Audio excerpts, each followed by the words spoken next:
Vážené dámy a páni, dovolte nám, aby sme vás už tradične dnes po 5. krát tu v Kultúrnom dome privítali na najprestížnejšom športovom podujatí roka, na vyhlásení najúspešnejších športovcov mesta Stará Ľubovňa za rok 2015.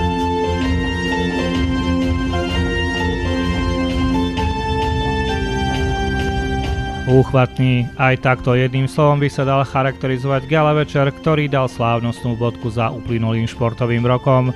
Tých, ktorí piatok prišli do Domu kultúry, totiž čakala 90-minútová efektmi nabitá audiovizuálna show. Už to netrvá tak dlho, ako to bolo poprvýkrát.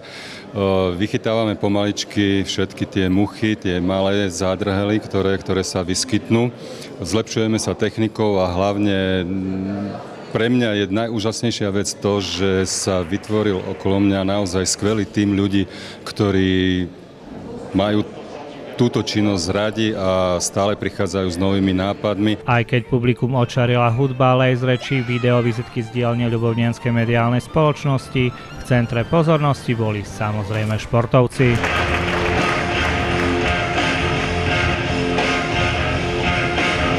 Aký bol pre teba rok 2016 po športovej stránke? Celkom v pohode, len trošku ešte treba zamakať a do tohto roku ešte viac tej kondičky. Veľa úspešnejší ako tie ostatné roky, asi najúspešnejší rok. Ale budem sa snažiť ešte viac tento rok, čo sa mi dúfam podarí. Vy ste z mála športovcov, ktorí sa presadzujú už aj medzi seniormi. Je to tak ťažké fakt prejsť medzi tých seniorov? Nie, pretože v tých senioroch sa už udržuje fakt iba tá špička a o to si to viac cením. Najhodnotnejšie ceny putovali aj do rúk Patrika Plavčana, Samuela Bučka a Ivana Margitiča zo zápasníckeho oddielu Junošport. 13 ďalších športovcov, vrátane 3 karatistov, môže od piatku používať titul Talent roka a bojové umenie, ktoré slúži výhradne na obranu, nie útok, dominovalo i u kolektívov. Peticu doplnili ešte starší žiaci VKM a družstvo šachistov, ktoré získalo premiérový titul majstra Slovenska. Pochopiteľne ani tento raz sa nezabudlo na tých, ktorí často neviditeľne stoja za úspechmi športovcov. Najlepším trénerom sa stal Roman Petriľák zo Ski Klub Progress.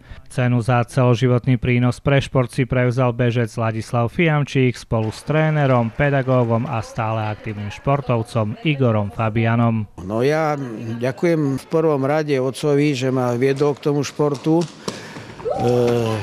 Bez toho by to určite nešlo. Usmerenie som videl od skúsených, veľmi dobrých otcovských učiteľov telesnej výchovy. My sme sa hrnuli do všetkých športov, nás nebolo treba naháňať. Aký je dnes mládež? No nechcem dnešnú mládež urážať alebo nejak ju podceňovať.